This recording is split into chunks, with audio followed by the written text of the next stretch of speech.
ನನ್ನನ್ನು ಗುಣಪಡಿಸೋದಕ್ಕೆ ನೀವು ತುಂಬ ಉಪಕಾರ ಮಾಡಿದ್ದೀರ.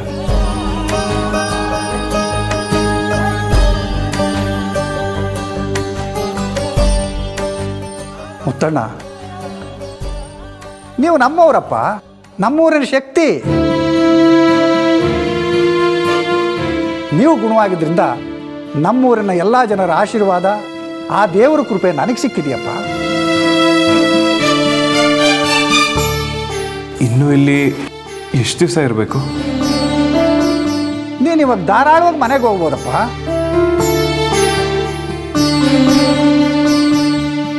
ಬೆಳ್ಳಿ, ನೀನು ಇಲ್ಲೇ ಇಷ್ಟೊಂದು ಚೆನ್ನಾಗಿ ನೋಡ್ಕೊಂಡಿದೀಯ ಅಂದರೆ ಮನೇಲಿ ನೋಡ್ಕೊಳ್ಳಲ್ವಾ? ಕರ್ಕೊಂಡು ಹೋಗ್ಬೋದು. ಇನ್ನು ನೀವು ಆರಾಮಾಗಿ ಹೋಗಿ ಕುಟುಂಬದ ಜೊತೆ ಸಂತೋಷವಾಗಿ ಕಾಲ ಕಳೀರಿ. ನಿಮ್ಮನ್ನು ಯಾರು ಏನೂ ಮಾಡೋಕ್ಕಾಗಲ್ಲ.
ತಗೊಳ್ಳಿ ಗಾಡಿ ಕೀ.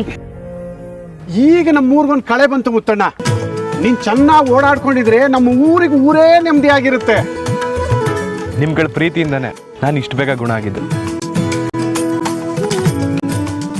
ನಿಮ್ಮ ಆಶೀರ್ವಾದ ಹೀಗೆ ಇರಲಿ ಅಂತ ಆ ದೇವರಲ್ಲಿ ನಾನು ಯಾವಾಗಲೂ ಕೇಳ್ಕೊಳ್ತೀನಿ. ಬಿಳಿ ಬಾ ಹೋಗೋಣ. ಇಲ್ಲ ಮಾವ, ನೀವು ಬೇಗ ಹುಷಾರಾದ್ರೆ ದೇವಸ್ಥಾನದಲ್ಲಿ ಪ್ರದಕ್ಷಿಣೆ ಹಾಕ್ತೀನಿ ಅಂತ ಬೇಡ್ಕೊಂಡಿದ್ದೆ.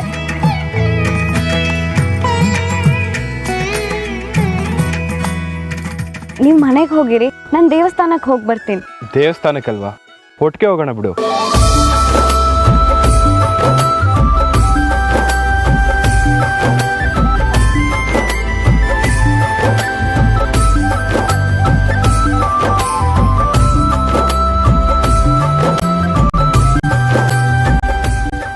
ನಿಜವಾಗ್ಲೂ?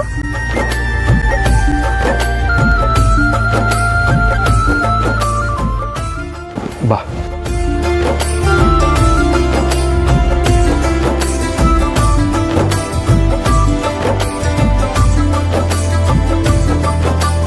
ಸ್ವಾತಿ ಬಾ.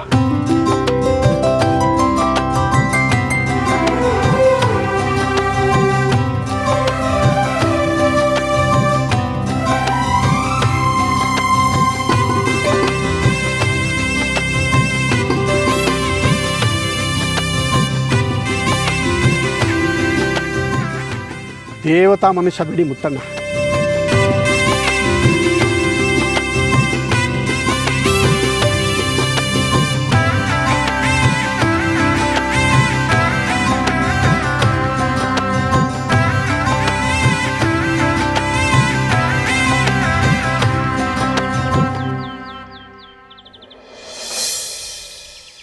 ತಗೋ.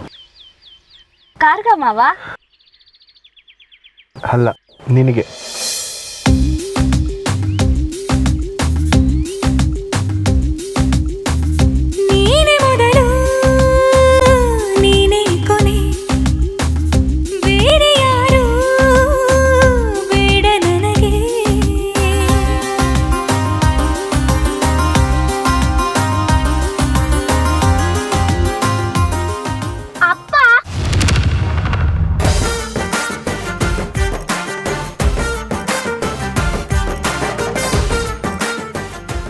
ತಗೋ.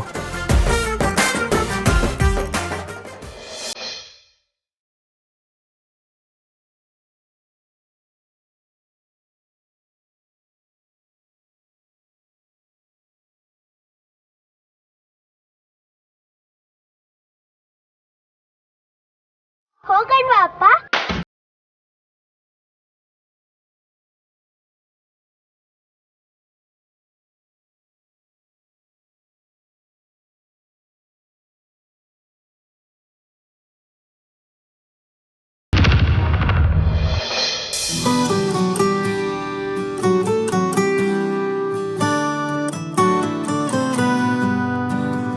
ಹೃದಯಕ್ಕೆ ಹೆದರಿಕೆ ಹೀಗೆ ನೋಡಿದರೆ ಹುಡುಕುತ್ತಾ ಬರುವೆಯ ಹೇಳದೆ ಹೋದರೆ ಎದೆಯಲ್ಲಿ ಬಿರುಗಾಳಿ ಮೊದಲೇನೇ ಇತ್ತು ನೀ ನನಗೆ ಏನೆಂದು ನನಗಷ್ಟೇ ಗೊತ್ತು ಹೃದಯಕ್ಕೆ ಹೆದರಿಕೆ ಹೀಗೆ ನೋಡಿದರೆ ಹುಡುಕುತ್ತಾ ಬರುವೆಯ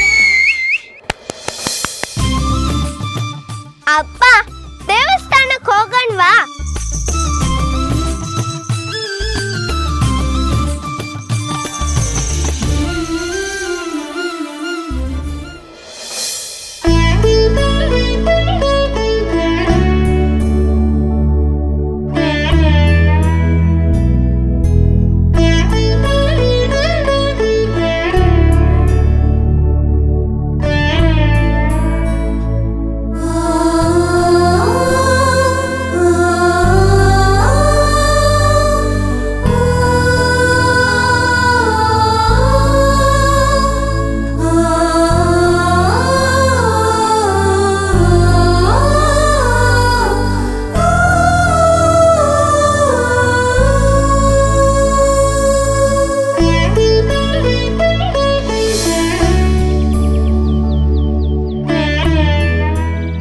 ಬೆಳಿ ಬಾಯ್ಲಿ.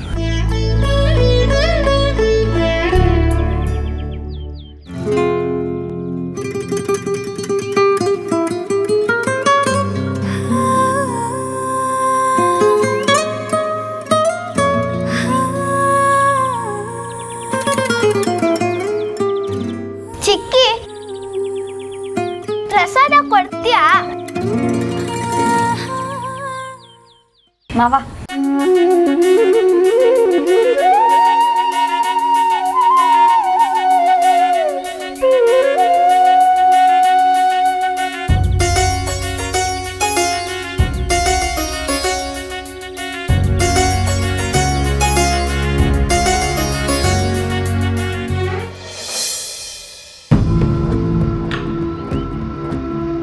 ಅಯ್ಯಯ್ಯೋ, ಪ್ರಸಾದ ಬೀಳಿಸ್ಬಿಟ್ಯಾ? ಸರಿ ಇರು, ತಗೋ.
ಮಾಯಾ, ಏನಾಯ್ತು ಮಾಯಾ? ಸೋಲಿನ ಮೊದಲನೇ ಹೆಜ್ಜೆ ಅತ್ತಿಗೆ ಇಲ್ಲಿ ನೋಡಿ.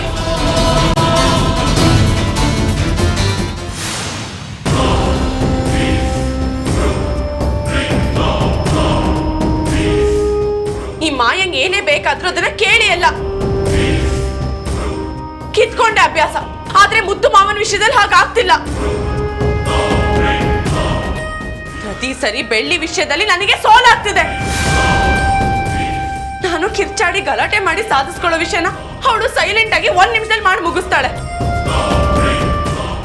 ಬಿಡ್ಬೇಡ ಮಾಯಾ, ಯಾವ್ದೇ ಕಾರಣಕ್ಕೂ ನಿನ್ ಆಸೆಗಳನ್ನ ಬಲಿ ತಗೊಳಕ ಬೆಳ್ಳಿಗೆ ಅವಕಾಶ ಕೊಡ್ಬೇಡ. ನೀನ್ ಗೆಲ್ಬೇಕು, ಗೆದ್ದು ಇಡೀ ಸಾಮ್ರಾಜ್ಯನ ಆಡ್ಬೇಕು. ಇಡೀ ಸಾಮ್ರಾಜ್ಯನ ಆಡ್ಬೇಕು. ಯಾಕೆ ಹೀಗೆಲ್ಲ ಆಡ್ತಿದ್ಯಾ ಮಾಯಾ? ನನ್ ಇನ್ನೂ ಹುಚ್ಚಿಡ್ದಿಲ್ಲ ಅದಕ್ಕೆ. ಮುದ್ದು ಮಾವ ನನ್ನ ಬಿಟ್ಟು ಬೇರೆ ಯಾವ ಜೊತೆ ಮಾತಾಡಿದ್ರು ನನಗೆ ತಡ್ಕೊಳಕ್ ಆಗಲ್ಲ. ಅಂತದ್ರೆಲ್ಲ ಬೆಳ್ಳಿ ರಾಜಾರೋಷವಾಗಿ ಅವ್ರ ಜೊತೆ ದೇವಸ್ಥಾನಕ್ಕೆ ಹೋಗೋದೇನು, ಸುತ್ತಾಡೋದೇನು.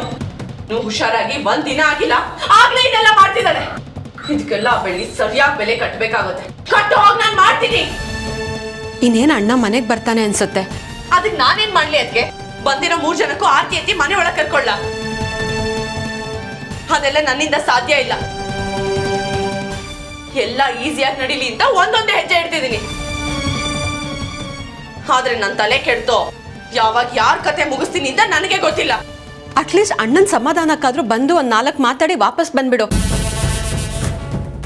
ಅಣ್ಣ ಹುಷಾರಾದಾಗ್ಲೂ ನೀನಲ್ಲಿ ಇರ್ಲಿಲ್ಲ, ಈಗ್ಲೂ ಇರಲ್ಲ ಅಂದ್ರೆ ಅಣ್ಣ ಏನ್ ಅನ್ಕೋತಾನೆ ಹೇಳು? ಮುದ್ದು ಮಾವನೇ ಬಂದು ನನ್ನ ಮಾತಾಡ್ಸ್ಬೇಕೆ ಹೊರತು ನಾನು ಅವ್ರನ್ನ ಮಾತಾಡ್ಸೋದಾಗ್ಲಿ ನೋಡೋದಾಗ್ಲಿ ಯಾವ್ದು ಮಾಡಲ್ಲ. ನನ್ ಮಾತ್ ಕೇಳು ಮಾಯಾ, ಇದೇ ನನ್ ಕೊನೆ ನಿರ್ಧಾರ. ಅದ್ಗೆ ಇದ್ರ ಮೇಲೆ ನನಗೆ ಬಲವಂತ ಮಾಡಕ್ ಬರ್ಬೇಡಿ. ನಾನು ಅದಕ್ಕೆ ಒಪ್ಕೊಳ್ಳೋದು ಇಲ್ಲ. ನೀನ್ ಅದೇನ್ ಸಾಧಿಸ್ಬೇಕು ಅನ್ಕೊಂಡಿದ್ಯೋ ನನಗಂತೂ ಗೊತ್ತಿಲ್ಲ, ಆ ದೇವ್ಗೆ ಗೊತ್ತು ಅಷ್ಟೇ. ಏನ್ ಸಾಧಿಸ್ತೀನಿ ಅಂತ ನೀವಷ್ಟೇ ಅಲ್ಲ, ಎಲ್ರೂ ನೋಡ್ತಾರೆ. ನೋಡೋ ಹಾಗೆ ನಾನು ಮಾಡೇ ಮಾಡ್ತೀನಿ.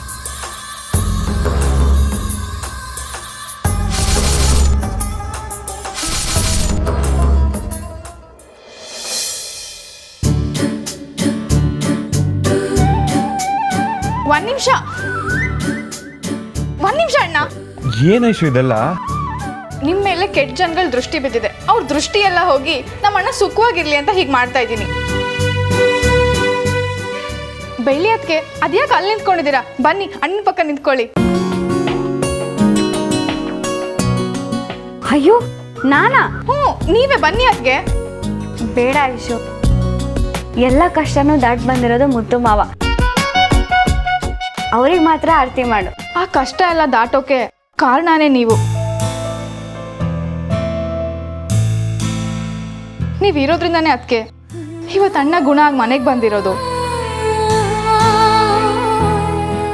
ಸ್ವಾತಿಗೆ ತನ್ನ ತಂದೆ ಯಾರು ಅಂತ ತಿಳಿದಿದ್ದು, ಅವಳಿ ಮನೆಗೆ ಮುತ್ತಣ್ಣನ ಮಗಳಾಗಿ ಬರೋದಕ್ಕೆ ಎಲ್ಲದಕ್ಕೂ ಕಾರಣ ನೀವೇ. ಅದಕ್ಕೆ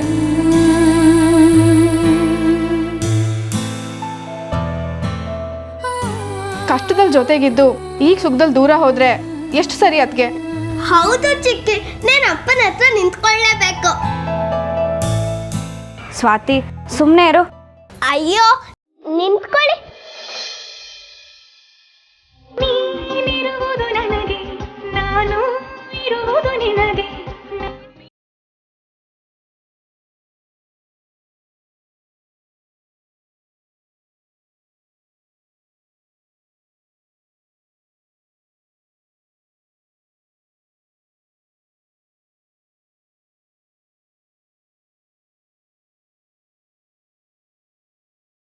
ನಿಮ್ಮಿಬ್ರ ಜೋಡಿ ಸೂಪರ್.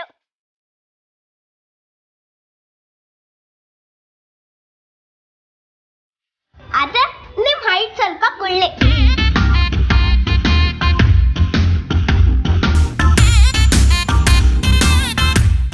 ಮಾಯಾ ಇಲ್ಲಿ ಕಾಣಿಸ್ತಾನೆ ಇಲ್ಲ.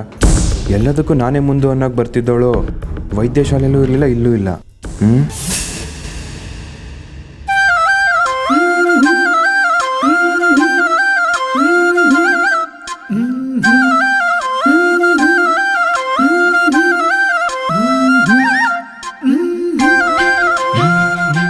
ಐಶು ಅತ್ತೆ, ನಾನ್ ನಿಂತಿರೋದ್ ಕಾಣಿಸ್ತಿಲ್ವಾ? ನನ್ಗೂ ಹಣೆಗಿಡಿ.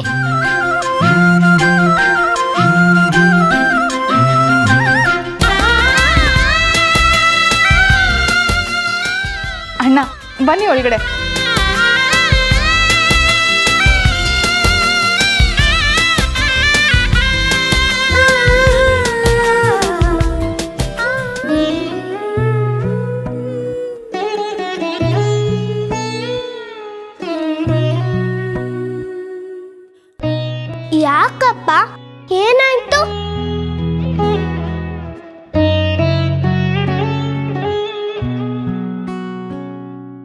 ತುಂಬ ದಿವಸ ಆದಮೇಲೆ ಮನೆಗೆ ಬರ್ತಿದ್ದೀನಿ.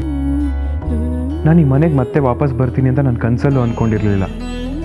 ನಾನು ಎಲ್ಲಿದ್ದೀನಿ, ಹೇಗಿದ್ದೀನಿ ಅನ್ನೋದು ನನ್ನ ಮನಸ್ಸಿಗೆ ಗೊತ್ತಾಗ್ತಿರ್ಲಿಲ್ಲ.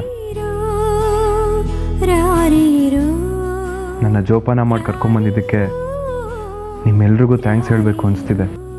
ಎಲ್ರಿಗಲ್ಲ ಅಣ್ಣ, ಬೆಳ್ಳಿ ಅದಕ್ಕೆ ಒಬ್ರಿಗೆ ಹೇಳಬೇಕು. ಅವ್ರು ಪ್ರತಿದಿನ ಪ್ರತಿ ಕ್ಷಣ ನೀವು ಗುಣ ಆಗಲಿ ಅಂತ ಬೇಡ್ಕೊಂಡಿದ್ದಾರೆ.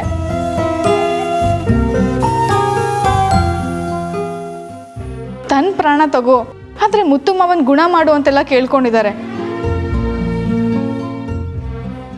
ಇಷ್ಟು ದಿನದ ಮೇಲೆ ಇವತ್ತು ಇವ್ರ ಮುಗ್ದಲ್ಲಿ ನಗು ನೋಡ್ತಾ ಇರೋದು.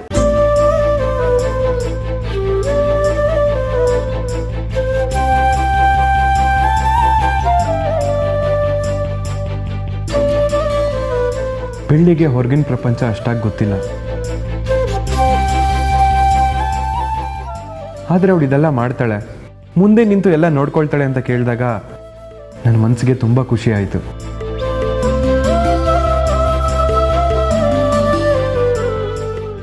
ಬೆಳ್ಳಿ ಎಲ್ಲೇ ಇದ್ರೂ ಅವಳ ಜೀವನನ ಕಟ್ಕೊಳ್ಳೋ ಮಟ್ಟಕ್ಕೆ ಬೆಳೆದಿದ್ದಾಳೆ. ನನಗೆ ತುಂಬಾ ಸಂತೋಷ ಆಗ್ತಿದೆ.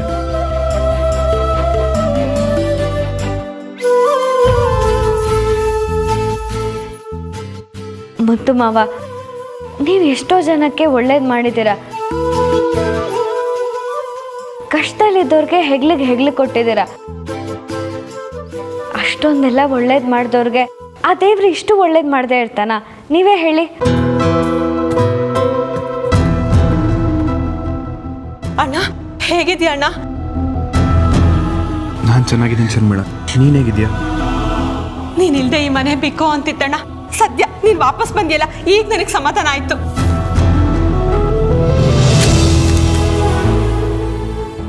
ಬೈರ ಇಲ್ಲಿ ಮಿಲ್ಲಿಗೆ ಹೋಗಿದ್ದಾನಣ್ಣ. ನೀವು ಗುಣ ಆಗಿರೋ ವಿಷಯ ಗೊತ್ತಾಗಿ ತಕ್ಷಣ ಅಲ್ಲಿಂದ ಹೊರಟಿದ್ದಾನೆ.